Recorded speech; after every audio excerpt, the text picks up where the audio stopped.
लेकिन एक चीज कहूंगा, आज जमाना इतना बिगड़ गया है। आज एक बेटी सुबह से जाती है, शाम को लौटती है ना, तो माँ बाप को डर रहता है कि सुरक्षित लौटेगी या नहीं लौटेगी। धक धक मची रहती है अंदर। अरे और तो छोड़ो, अब तो घर के लोगों के बीच भी जवान बेटी छोड़ने में डर पैदा होता है। अब तो रिश्ते भी नहीं बचे हैं पवित्र।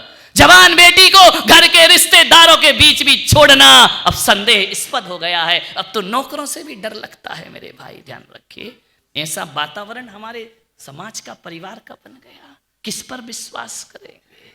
घास खाकर दूध देना गाय की फितरत तो देख।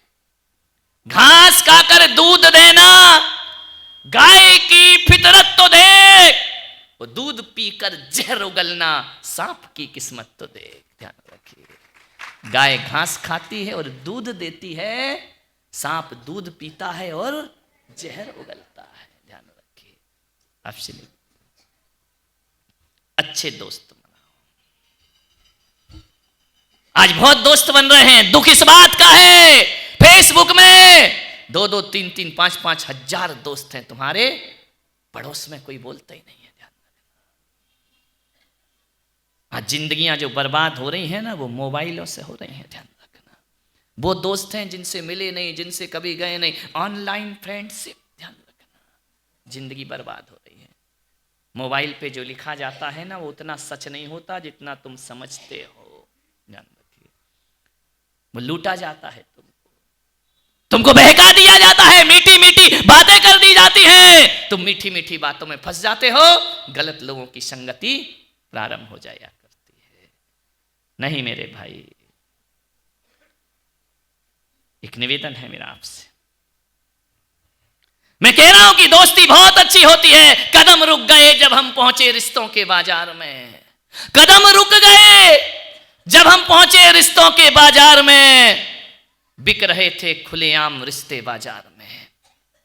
कांपते ओंठों से हमने पूछा, क्या भाव चल रहा है रिश्तों का? दुकानदार बोला, कौन सा रिश्ता खरीदोगे? बाप बेटे का, भाई भाई का, भाई बहन का, बहन बहन का, पति पत्नी का? बताओ कौन सा रिश्ता खरीदोगे? मैंने कहा, ये सब रिश्ते मुझे नहीं खरीदना है। एक रिश्ता है तेरे पास? बोले क्या? मैंने कहा दोस्ती का। उसने कहा महाराज, हर रिश्ता बिक सकता है, ये रिश्ता कभी नहीं बिका करता है। ये रिश्ते बिकाऊ नहीं हुआ करते हैं। ध्यान रखना, ये रिश्ते बड़े अनमोल रिश्ते हुआ करते हैं। यदि सच्चे दोस्त हमारी जिंदगी में मिल जाएं, दोस्ती से कीमती कोई जागीर नहीं होती, और दोस्ती से खूबसूरत कोई तस्वीर नहीं होती। यूं तो कच्चा धागा है ये दोस्ती का, यदि सच्ची हो जाए तो इससे बड़ी कोई जंजीर नहीं होती। ध्यान रखना, इससे ज़्यादा मजबूत कोई जंजीर नहीं होती है। दोस्ती सही होना। इसलिए मेरे पास जो भक्त आते हैं ना, मैं इनको भक्त नहीं बनाता, दोस्त ज़्यादा बनाया करता हूँ। ध्यान रखना। ये पब्लिक जो आ रही है, उमड़ रही है, किस लिए? मैं यदि बिल्कुल निष्प्रह अनासक्त योगी बनकर बैठ जाऊँ, धुनी रमा कर बैठ जाऊँ, तो मेरे पास कुछ नहीं आने वाला है। ध्यान रखना। जब मैं बच्चों में बड़ा और जवानों में जवान हो जाता हूँ, तुम्हारी जिंदगी में आनंद की बरसात हो जाया करती है। मोबाइल से, व्हाट्सएप से, इंस्टाग्राम से दोस्त मत बनाओ, मत बनाओ, मत बनाओ। जिंदगी बर्बाद हो जाएगी तुम्हारी। ध्यान रखना। विचार करना है, ऐसी कैसी दोस्ती हो जाती है तुम्हारी? आज एक षड्यंत्र चल रहा है पूरे देश में।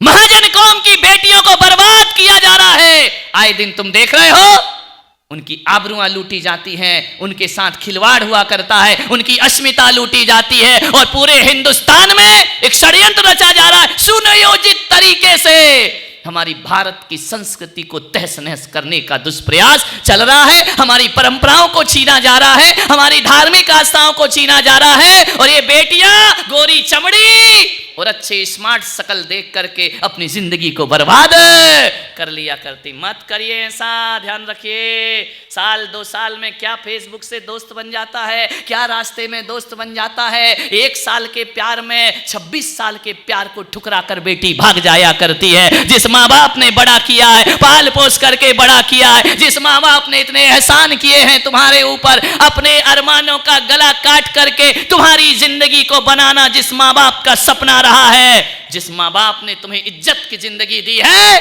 आज उस माँ बाप का सिर झुकाकर समाज में तुम चंद दोस्तों के साथ भाग जाया करती हो। ध्यान रखिए, ये कैसा तुम्हारा जीवन है। मान्यवर, निवेदन है मेरा आपसे,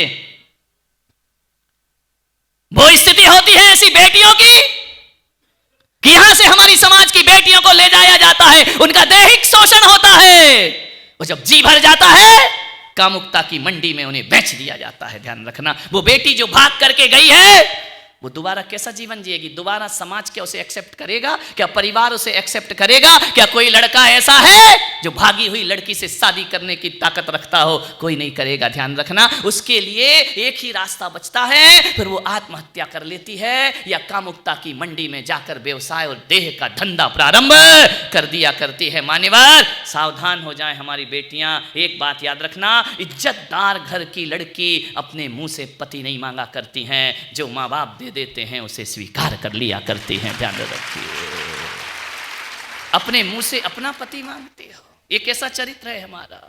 अरे हम तो उस परंपरा में जीने वाले लोग हैं, हम उस संस्कृति में जीने वाले लोग हैं जहां पिता यदि कोढ़ी से भी शादी कर दे तो मेरे समाज की बेटी कोढ़ी श्रीपाल को भी अपना भाग्य समझ के स्वीकार करती है, और वह कहती है यदि मेरा भाग्य सही होगा इस कोढ़ी को भी कंचन सी देह में परिवर्तित कर दूंगी। ध्यान रखना, ये हमारी आदर्श हैं। ये रारिया, मैना, सुंदरी हमारे देश की आदर्श है, समाज की आदर्श हैं। इन्होंने अपने मुंह से पति नहीं मांगा। पिता ने कहा बोल बेटी कैसा पति चाहिए, बोल बेटी कैसा पति चाहिए। उसने कहा जो मेरे भाग्य में होगा वही मेरा पति होगा। कोढ़ी की देह को कंचन बनाने की ताकत रखो बेटियों। ये चमचमाती देह में फिजूल में फिसल करके जिंदगी को बर्बाद मत करिए। मैं माताओं बहनों से भी निवेदन करूंगा, अपनी बेटियों को विश्व सुंदरी बनाने का सपना मत देखो, अपनी बेटियों को मिस वर्ल्ड बनाने का सपना मत देखो। इतना आधुनिकता में मत ढालो कि मेरी बेटी मिस वर्ल्ड बनेगी, मिस यूनिवर्स बनेगी, विश्व सुंदरी बनेगी। मैं पुलक सागर सपना देखता हूं, तुम माँ बाप होके बेटी को विश्व सुंदरी बनाने का सपना देखते हो, और मैं संत होके कहता हूं मेरी समाज की बेटी विश्व सुंदरी नहीं, मेरी समाज की बेटी तो ब्राह्मी सुंदरी और मैना सुंदरी बनना चाहिए। एक आदर्श स्थापित करना चाहिए, सीता जैसी सती बनना चाहिए। ध्यान रखना, सीता ने लाख प्रलोभन देने के बाद भी, 2 वर्ष तक रावण की लंका में रहने के बाद भी ना रावण के वैभव पर निगाह डाली, ना रावण की शक्तियों पर निगाह डाली, ना रावण की उपलब्धियों पर निगाह डाली। उसने कहा होगा 3 खंड का अधिपति रावण, मेरा पति तो वनवासी राम ही हुआ करता है, उसके अलावा कोई और मेरा पति नहीं हो सकता है। ध्यान रखिए, कोई आकर्षण में नहीं फंसी सीता। ध्यान रखना, 1000 प्रलोभन दिए तुझे लंका की महारानी बना दूंगा। सीता ने कहा मैं राम की नौकरानी बनाकर जिंदगी काट लूंगी, लेकिन रावण की महारानी बनने को तैयार। क्या शील का प्रभाव था सीता का। एक तिनके के सहारे जहां चारों तरफ दुश्मन ही दुश्मन रहा करते हैं, एक तिनका यदि चरित्र का सामने कर देती थी तो रावण के पसीने छूट जाया करते थे सीता का स्पर्श करने के लिए। ध्यान रखना, एक तिनका भी हमारा सहारा बन जाया करता है। मान्यवर, ये हमारी समाज, हमारे देश के आदर्श हुआ करते हैं। मेरे समाज का एक धर्म ऐसा है, मेरे समाज में ऋषभ देव का दरबार लगता है, और जब दरबार लगता है बेटी पूछती है कि पिताजी आप 3 लोक के नाथ हैं, सारी दुनिया आपको माथा झुकाती है, आपके चरणों का वंदन किया करती है, बताओ पिताजी क्या दुनिया में कोई ऐसा है जिसके आगे आपका सिर झुकेगा। ऋषभ देव ने कहा ये जो अवसर्पणी काल है, इसमें काल दोष के कारण बेटियों मुझे जब तुम्हारा विवाह करना पड़ेगा तो मुझे तुम्हारे पति के सामने मस्तक झुकाना पड़ेगा। मेरे समाज की बेटी कहती है 3 लोक के नाथ मेरे पिता जिसे सारा ब्रह्मांड प्रणाम करता है, हम तुच्छ बेटियों के कारण हमारे पिता का माथा झुके। मेरी समाज की बेटी कहती है हम आजीवन ब्रह्मचर्य धारण करते हैं, हम विवाह नहीं करेंगे लेकिन अपने पिता का माथा झुकने नहीं देंगे। क्या आदर्श रहे उनके, आजीवन उन्होंने विवाह नहीं किया। ध्यान रखना, ब्रह्मचर्य की स्थापना करने वाली कोई देवी इस धरती पर हुई सबसे पहले तो ऋषभ पुत्री ब्राह्मी और सौंदर्य हुआ करती हैं। विचार करिए, सोचना है आपको, कहां गए वो आदर्श हमारे।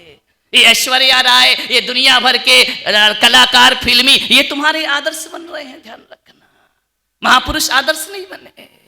मैं पुलक सागर आपसे कहता हूं, ये दर्द है, एक पीड़ा है मेरी। ये फिल्मी हीरो हीरोइन तुम्हारा आदर्श है, ये तुम्हारा कैरेक्टर है, ये तुम्हारा चरित्र है।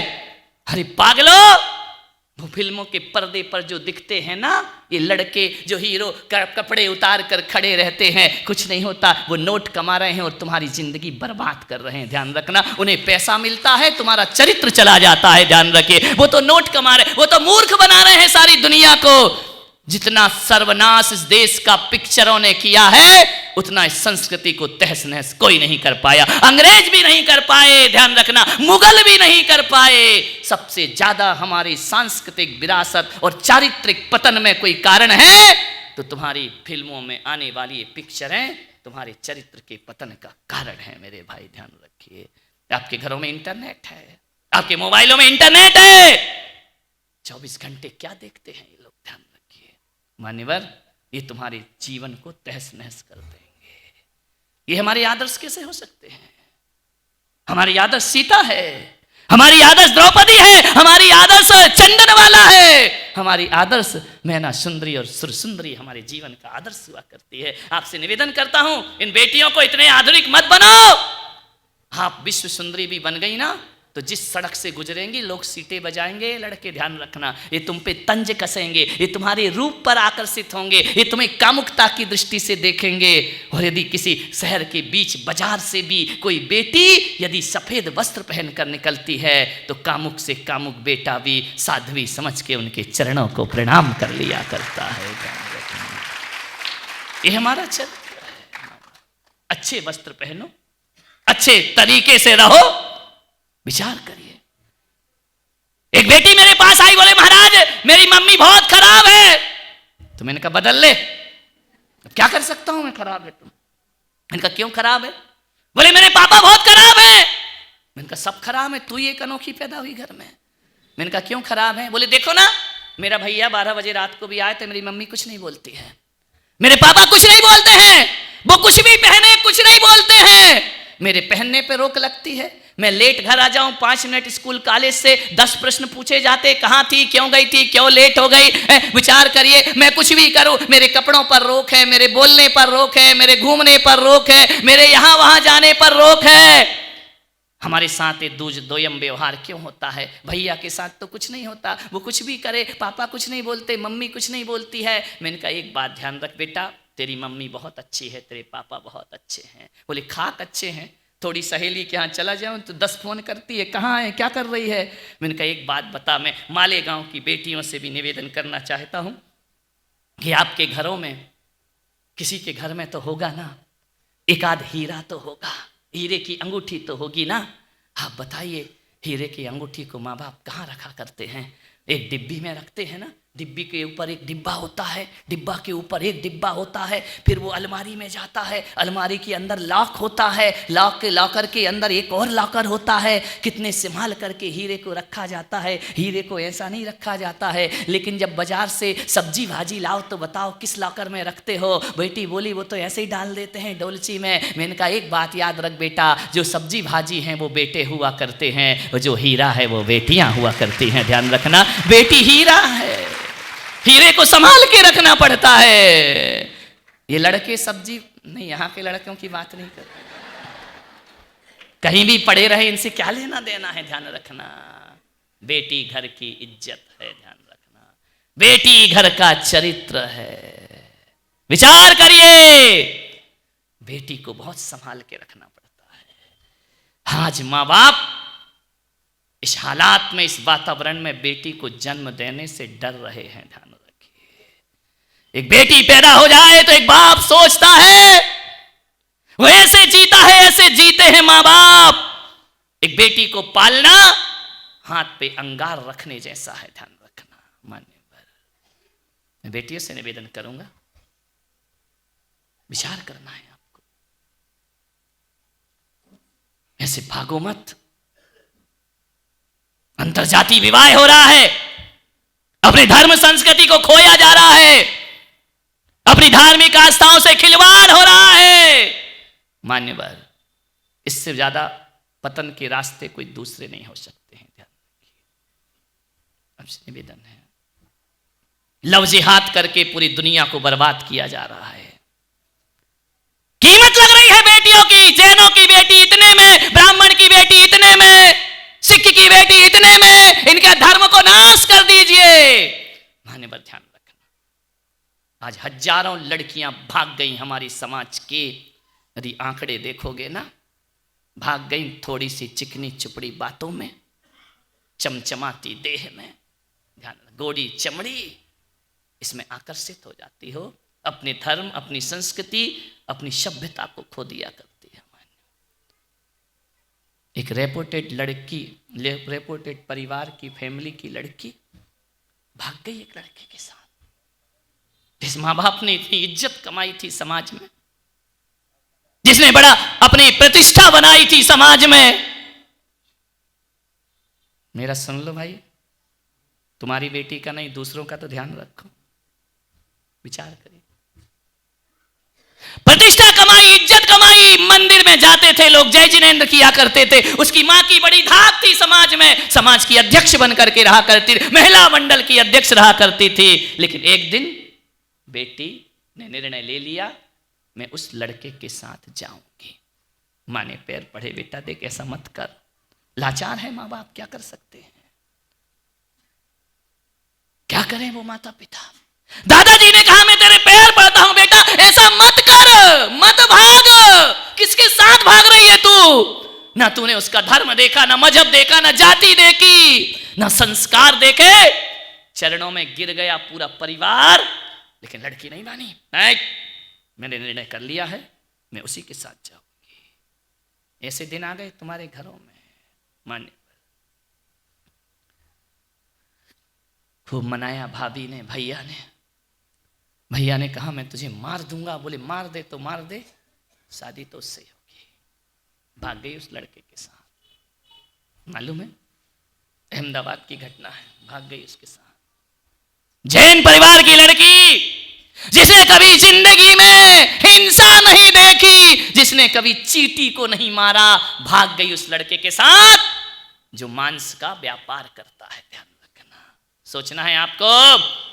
उसकी मां ने कहा बेटी जरा इतना तो देखती, तू किसके साथ जा रही है, तू कैसे रहेगी? बोले मम्मी, उसने कह रखा मैं तुझे मजबूर नहीं करूंगा। तेरे की ऐसी बुद्धि मारी जाती है तुम्हारी, ऐसे प्रेम और वासना में खो जाते हो। बोले मैं तुझे मजबूर नहीं करूंगा, तू आराम से रहना, तू अपना धर्म पालना, मैं अपना धर्म पालूंगी। मान्यवर सोचिए क्या नजारा हो रहा है हमारी समाज का, क्या स्थिति हो रही है हमारी समाज की, कहां पहुंच रहा है हमारा समाज। अरे कोई बचता है क्या इससे? बोले नहीं, उसने कसम दे रखी है मैं तेरा धर्म नाश नहीं करूंगा। वाह है, वो कह रहा धर्म नाश नहीं करूंगा, तू धर्म नाश करके जा रही है। ध्यान रखना, विचार करना है आपको। मांस बेचा करता था, कुछ माए बात क्या देखती है, ऐसी स्थिति उस घर में बन गई। कुछ दिन तो उसे अलग लगा, धीरे धीरे रच पच गई, वो भी मांस की दुकान में बैठ गई। विचार करना है आपको। ये मेरे महावीर का धर्म, हमारे धर्म की अहिंसा। मान्यवर, एक दिन वो फोन करती है, संस्कार थे खून में तो करुणा भरी थी, दया भरी थी बचपन से। इतने भी ज्यादा नहीं गिर सकता कोई इंसान अपनी इंसानियत से। वह बैठती, पति मजबूर करता, मारता, पीटता उसे, शराब पीता, मांस की दुकान पर बिठाने को मजबूर किया। कुछ दिन तो बहुत अच्छा रखा, नई थी, जब जी भर गया उसके साथ वही हालात होने लगे। उसने अपनी मां को फोन किया, मां 2 साल बाद, मम्मी ये मेरा पहला और आखिरी फोन है। मां ने कहा क्या हुआ बेटा? बोले तू सच कहती थी, तूने सच कहा था, उस समय तूने समझाया था, मेरा मन नहीं, मैंने तेरा कहना नहीं माना, आज खून के आंसू रो रही हूं मैं। हाँ, जीना नहीं, मृत्यु के मरने के समान है मेरा जीवन। मम्मी मैं तुझसे अंतिम बार कहती हूं, अंतिम बार, आखिरी बार, मुझे माफ कर दे मां। मां तो गंगा की धार होती है ना, करुणा का हृदय होती है। उसने कहा बेटी चिंता मत कर, तू घर वापिस आ जा, छोड़ दे उसे, मैं तुझे फिर अपना लूंगी। उसने कहा नहीं मम्मी, पूरे घर को कलंकित कर दिया मैंने, पूरे घर के माथा झुका दिया मैंने, समाज में तुम्हारी प्रतिष्ठा मैंने मिट्टी में मिला दी। मम्मी बस मेरे एक ही इच्छा थी कि एक बार मैं आपसे बात कर लूं, मेरी हिम्मत नहीं हो रही थी। आज मुझे भैया याद आ रहा है, आज मुझे पापा याद आ रहे हैं, दादाजी याद आ रहे हैं, लेकिन आज मैं कहीं नहीं जा सकती हूं, ना समाज में, ना घर में, ना परिवार में। मम्मी आखिरी बार तू मुझे माफ कर देगी ना? माँ ने कहा ऐसा मत बोल, मैं आती हूँ तुझे ढूंढती हूँ। बेटी ने फोन कट कर दिया, आज के बाद कभी फोन नहीं आएगा माँ। और मालूम है वो अहमदाबाद की लड़की पंखे में लटक कर जीवन की आहुति दे दिया करती है। ये प्यार है, ये मोहब्बत है, ये जिंदगी है। एक लड़का जैन लड़की को भगा करके ले गया, दुबई ले गया, बड़े सपने दिखाए, बड़े उसे ऐसा बातों बातों में बहलाया फुसलाया, वो मजहब संस्कृति सब छोड़कर उसके साथ भाग गई। रात को 12 बजे दुबई चली गई। मालूम है दुबई जाती है और जाने के बाद उसकी देह का शोषण करता है वो लड़का। वो जब जी भर जाता है तो दुबई में एक होटल में 70 लाख में उसका व्यापार कर दिया करता है। ध्यान रखना, बिक गई वो लड़की और ये दुबई से वापस लौट करके हिंदुस्तान आ गया। बिक गई, ऐसे लोगों के चंगुल में फंस गई वो बेटी, अब वहां से भी नहीं निकल सकती और यहां भी नहीं आ सकती है। मान्यवर देह व्यापार में उसका जीवन बर्बाद हो गया। मान्यवर बेटियों से कहूंगा संभलो। एक लड़की भाग गई मां बाप से, लड़की को बाद में बहुत पश्चाताप हुआ, बहुत रोई, बहुत गिड़गिड़ाई। मां बाप ने कहा बेटा तू तलाक दे दे। मालूम है तुम्हें एक हिंदू तलाक देता है ना, आधी प्रॉपर्टी देना पड़ती है लड़की को, ध्यान रखना। और तलाक लेते लेते पैरों की चप्पलें घिस जाया करती हैं, तो भी तलाक नहीं हो पाता है। इतना आसान नहीं है। लेकिन जिसके साथ भागी थी ना, मालूम है वो लड़की के माँ बाप से कहता है तेरी लड़की के साथ यही व्यवहार करूंगा, यदि तलाक चाहिए तो 20 लाख रुपए भेजो, तब तुम्हारी लड़की को तलाक दूंगा। ध्यान रखिए मान्यवर, एक हिंदू तलाक लेता है तो अदालत के चक्कर काटना पड़ते हैं। 20 लाख रुपए दिए और लड़की छुड़ाई उन्होंने, लेकिन लड़की जी नहीं पाई, इतने सदमे में रही, उसकी जिंदगी पूरी बर्बाद होकर के रह गई। मैं माँ बाप से निवेदन करूंगा कि अपनी बेटियों को समझाओ, अपनी बेटियों को अपने धर्म के प्रति जोड़ने का प्रयास करो, अपनी औलाद को धार्मिक संस्कार दो। ये मत बोलो कि जाओ पढ़ाई लिखाई सब कुछ हुआ करती है, मंदिर जाना है मंदिर छोड़ो, पढ़ाई करो, महाराज के पास मत जाओ, पढ़ाई करो। ये पढ़ाई के रिजल्ट है इस देश में। तुमसे अच्छे तो अनपढ़ वो लोग थे जो एक पति के सहारे पूरी जिंदगी गुजार दिया करते थे, और ना मिले पति तो हमारी समाज की बेटियां बिना पति के भी जिंदगी गुजार के दिखा दिया करती थी। ध्यान रखिए मान्यवर, आपसे निवेदन है इनको धार्मिक बनाओ, धार्मिक तालीम दो, इनके रग रग में धर्म समाहित कर दो, इनके खून में अपने धर्म के प्रति आस्थाएं भर दो, ताकि तुम्हारी बेटी विधर्मियों की तरह देखना भी पसंद ना करे जिंदगी में। ध्यान रख, ये माँ बाप की गलती है कहीं ना कहीं। पति पत्नी अपने अपने जॉब में लगे हैं, पति अपना जॉब करता है, पत्नी अपनी जॉब करती है, बच्चों के प्रति ध्यान ही नहीं है। एक बेटी भाग गई। परसों आया था एक व्यक्ति आए थे आरएसएस के वकील साहब, मुझसे बात कर रहे थे। उन्होंने कहा महाराज एक लड़की भागी है। उससे पूछा बेटी से कि तूने ऐसा क्यों किया? उसने कहा मैं किससे अपनी भावनाएं शेयर करूं, मेरी माँ मेरा नहीं सुनती, मेरे पिता मेरा नहीं सुनते, मेरे माँ बाप के पास मेरे लिए कोई टाइम नहीं है। जब घर में प्यार नहीं मिलता है तो बाहर प्यार तलाशना पड़ता है। ध्यान रखना, मैं आपसे निवेदन करता हूं कि अपनी बेटियों को महंगा महंगा मोबाइल देना, अपनी कार दे देना, गाड़ी दे देना, सुविधाएं दे देना नहीं। मैं कहता हूं कुछ दो या ना दो, अपने बच्चे को दिन भर में 1 घंटे समय जरूर देना चाहिए। हर माँ बाप को 1 घंटे उनके दर्द सुनो, उनकी पीड़ा सुनो। अपने ही घर में पराई जैसे रहते हैं वो, माँ के पास समय नहीं, बाप के पास समय नहीं, बेटियां किससे बात करें?